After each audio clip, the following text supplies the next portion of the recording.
A mi el que em connecta amb el comerç just és saber que s'ha jugat net.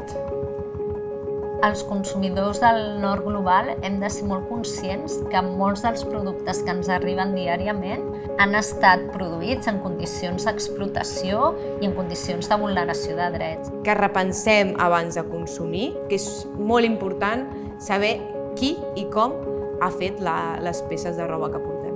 Tots els que treballem al moviment de comerç just participem activament d'un moviment que busca acabar amb les desigualtats i la pobresa. Productes de qualitat però que generin l'impacte social i ambiental més gran possible.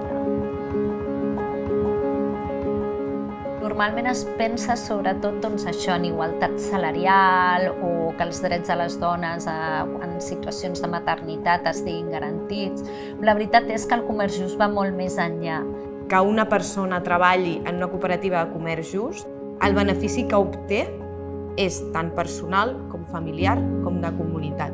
Accions positives que al final repercuteixen en la persona consumidora també. El comerç just no hauria de ser un nínxol de mercat. El comerç just és un laboratori on experimentar el que ha de ser el comerç internacional realment.